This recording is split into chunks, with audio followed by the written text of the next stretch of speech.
17-year-old Maya Jefferson stood on the porch of apartment 3B, her backpack slumped over one shoulder, textbooks poking out from the zipper. Her fingers trembled slightly as she pulled the taped paper from the peeling green door. Her heart sank. Her mother had warned her something like this might happen, but Maya thought they'd have more time. The rent had been late, yes, but not unpaid. Mrs. Jefferson had dropped off a money order 2 days ago. The landlord, Mr. Coleman, had even given her a smirk and said, "Better late than never." Maya crumpled the paper in her hand, her stomach turning. She glanced back down the narrow hallway, its fluorescent lights flickering. A neighbor's door creaked open, an elderly woman, Ms. Rita, peeking out. "Child," she said in a low voice, "don't let that man bully y'all. He pulled that on the folks down in 202. Maya nodded silently. She didn't cry, not here. She stepped inside the apartment, a 2-bedroom unit with mismatched tiles, and an ever-dripping faucet. Her mother wasn't home yet, still working the double shift at the diner. Maya sat down at the kitchen table,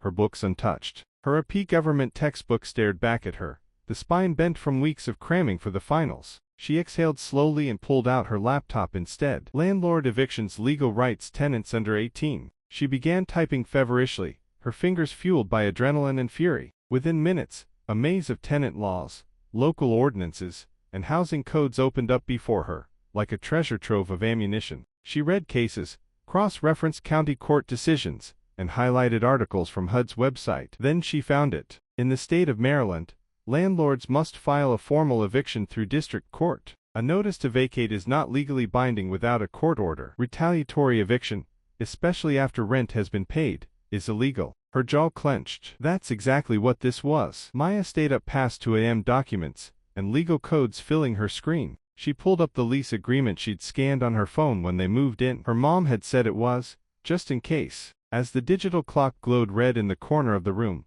Maya's eyes locked on a clause. Landlord shall provide 10 days written notice for any claim of breach prior to initiating legal proceedings. 10 days. He gave them 3. She whispered to herself, "Gotcha." Mr. Coleman was waiting outside their unit when Maya opened the door. Balding, pot-bayed, and always holding a mug of what he claimed was coffee, but smelled like beer, he greeted her with a grin that oozed sarcasm. "Morning, princess. Mommy not home. Too bad. I need that key back by Friday. Place is gonna need cleaning after y'all leave." Maya didn't flinch. She handed him a piece of paper. "This is our formal response disputing your notice. According to Clause 4B of the lease, and Maryland Civil Code 8401, this eviction is invalid. You accepted rent 2 days ago. That makes your notice retaliatory. Any attempt to proceed without court filing will be documented and reported." Coleman stared at her, the grin slowly sliding off his face. "What are you, a little lawyer now?" he scoffed. Maya didn't blink. "I might be, someday." He chuckled dismissively,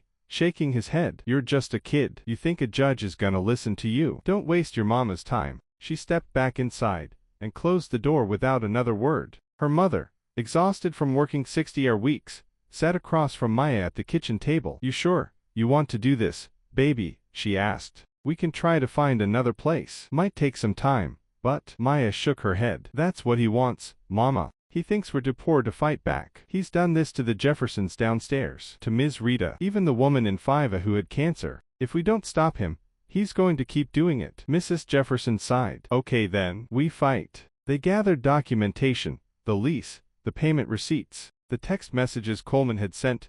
"You'll better be out by Friday or I'll bring a lock and bolt," and Maya's carefully prepared timeline. The court hearing was set for the following Tuesday. The district courthouse was old, with high ceilings and fans that creaked more than they cooled. Maya wore her best skirt and a neatly ironed blouse. Her hair was tied back, her backpack full of papers and her laptop. Mr. Coleman sat at the far end of the courtroom, legs crossed, humming, and texting on his phone. He wore a wrinkled suit and a red tie that didn't match his shirt. The judge entered, a stern-looking woman in her 50s with glasses perched at the tip of her nose. "Next case, Jefferson v. Coleman." Maya stood. The judge blinked, eyes narrowing. "You're representing yourself?" Maya nodded. "Yes, Your Honor. I'm Maya Jefferson. Your age?" 17. "I have legal authorization from my mother to speak today." The judge looked toward Mrs. Jefferson, who nodded quietly from the bench. Mr. Coleman chuckled, loud enough to be heard. "Come on, Your Honor. This is a waste of time." "A kid. What's next?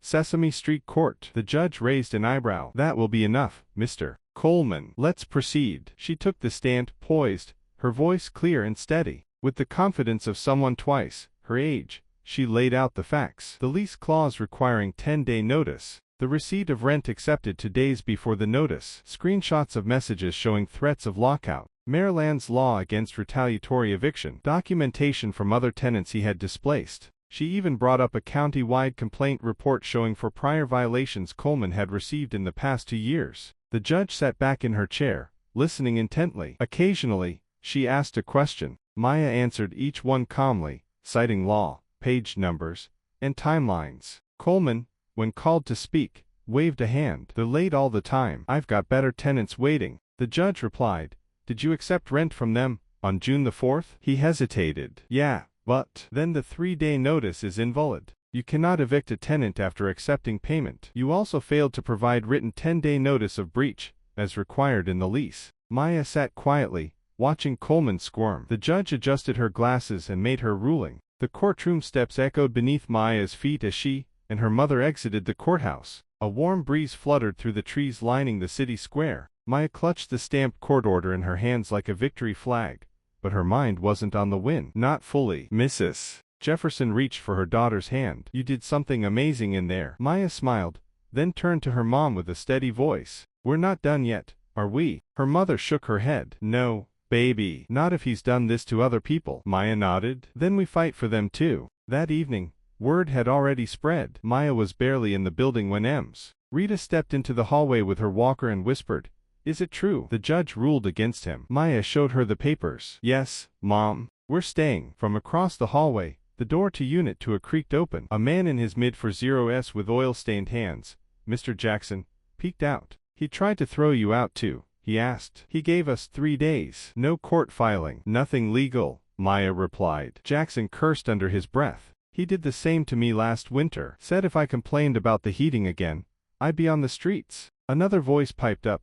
Nina, a young single mom from Forsee. She held a toddler on her hip. I paid my rent on the 2nd last month. Still found a vacate note on my door. Maya looked around. Doors were opening. Eyes were watching. Whispers were turning into voices. And voices, she knew, could become something much louder. The next day, Maya skipped studying for finals and spent the whole afternoon designing a flyer on her laptop. Bold red text filled the top.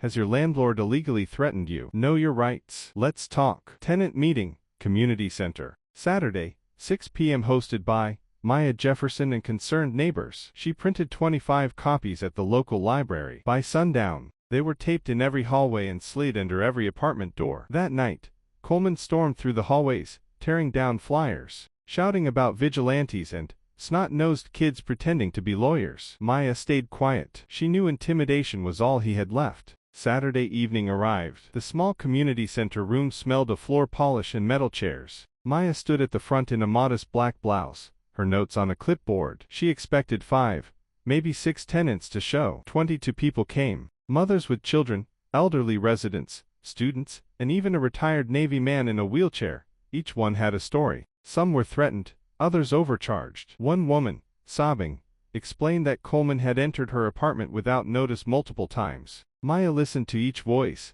nodding, writing down names and dates. When everyone had spoken, she took a breath and stepped up. Here's what I've learned. If we act alone, he keeps winning. But if we act together, we become more than tenants. We become a case. We become a force. Silence followed. Then came a murmur. Then applause. Within days, Maya formed a WhatsApp group, called Stand for 3B, named after her own apartment. The name became a symbol. Neighbors who had never spoken to each other now shared screenshots of texts from Coleman, photos of broken stairwells, mold in the walls, and plumbing leaks that had gone unrepaired for months. Maya spent her nights helping people write formal complaints. She taught them how to report to the housing authority, how to request rent escrow, and how to document every interaction with Coleman. She even built a shared Google Drive folder, where everyone uploaded their lease and rent receipts. Each file became a brick. She was building a legal wall. It didn't take long for Coleman to retaliate. One morning, Mr. Jackson found his water shut off. No notice. When he confronted Coleman, the landlord claimed a pipe burst, though none of the surrounding units had problems. Maya printed the state law. Landlord must maintain essential services or provide temporary accommodations at no extra cost. She sent it directly to the city's housing board with time-stamped photos and witness statements. 2 days later, an inspector arrived. Maya guided him through the complex like a practice tour guide. There's black mold in to see, roaches in the laundry room, exposed wiring in the stairwell, she recited. The inspector's clipboard was full by the time he left. That same evening, Maya received an email from the Department of Housing and Community Development. Coleman had officially been put under review. Late that night, Maya's phone buzzed. It was an unknown number. "Hello," a calm male voice replied. "Is this Maya Jefferson?" "Yes." "Who's this?" "My name is Richard Lyons. I'm an attorney at the Fair Housing Legal Center. We were forwarded a report you filed. I have to say it's incredibly well organized." Maya's heart skipped. "Oh, thank you. I'm just trying to help my neighbors." "You're doing more than helping. You're building a case that could trigger full-scale litigation. We'd like to offer free legal representation to the tenants of your building, class action if needed." Maya stared at the wall, eyes wide. "Oh, I'll have to ask my mom," she said. "Of course." Lyons chuckled. "But Maya, you've done something lawyers twice your age haven't even tried. Keep going." With the legal team on board, Maya organized a formal tenants' council. They elected representatives, set weekly meetings, and filed an injunction against Coleman for harassment and neglect. Coleman's response: he hired a slick attorney and filed a countersuit, defamation and trespass. But this time, Maya didn't need to stand alone. At the next hearing, every seat in the courtroom was filled with residents.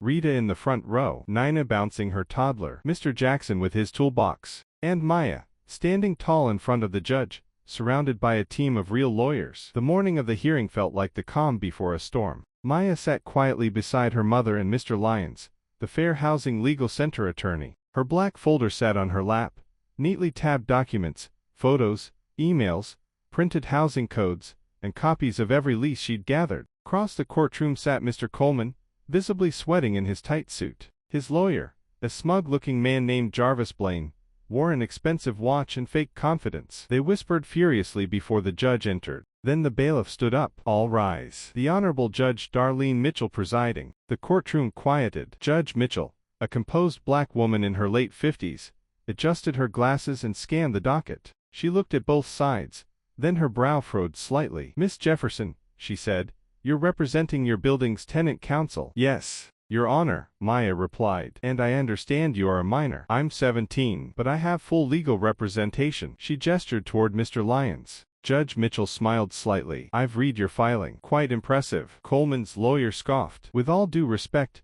Your Honor, the defendant is the victim of an orchestrated defamation campaign led by a teenager and several disgruntled tenants." Maya stayed calm. She opened her folder. "Your Honor," she said, standing up confidently, "we have evidence of systemic landlord neglect, harassment, and illegal eviction attempts, affecting not just me, but over a dozen families." She handed over a packet. "This includes signed affidavits, photos, official complaint receipts, inspection reports, and audio recordings." Judge Mitchell raised an eyebrow. "Recordings?" "Yes, Mom." Mr. Coleman threatened several residents, without knowing he was being recorded. Mr. Lyons stood. "Your Honor, we move to have these recordings entered into evidence under the state's consent law for documentation of harassment." Coleman's face drained of color. "That's private." "They were recorded by the residents he threatened," Lyons replied. "Perfectly legal." The courtroom went still. The judge spent 30 minutes reviewing the materials. When she finally looked up, her voice was steady and clear. "Mr.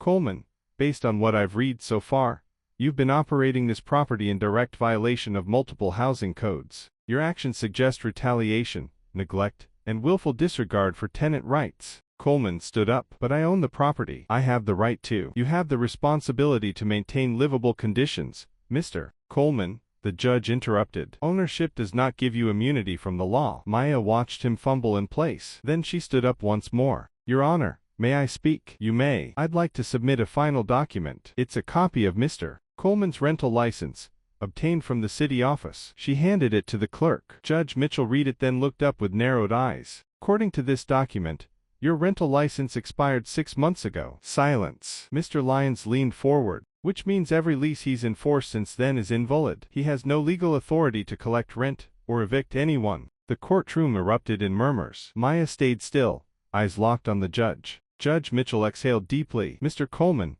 failure to renew your license while continuing to operate makes you liable for substantial penalties. Furthermore, your countersuit for defamation is dismissed with prejudice." Blaine jumped up. "We object." "Overruled." The court finds this case in favor of the tenants. A formal injunction is hereby issued. Mr. Coleman is barred from issuing eviction notices, raising rent, or entering any unit without prior written notice and a renewed license. Coleman sank into his chair. Maya finally allowed herself to smile. The news traveled fast. Local reporters showed up the next day, cameras flashing outside the complex. Maya gave a short, thoughtful interview while holding her mother's hand. She didn't gloat. She simply stated facts. This wasn't just about me. It was about protecting our community. Everyone deserves a safe home. Coleman's property was placed under review. Within months, the building was purchased by a local housing nonprofit that promised repairs and fair treatment. The new property manager invited Maya to join a youth advisory council. But the biggest moment came a few weeks later. In a small envelope addressed to Maya Jefferson. Your courage,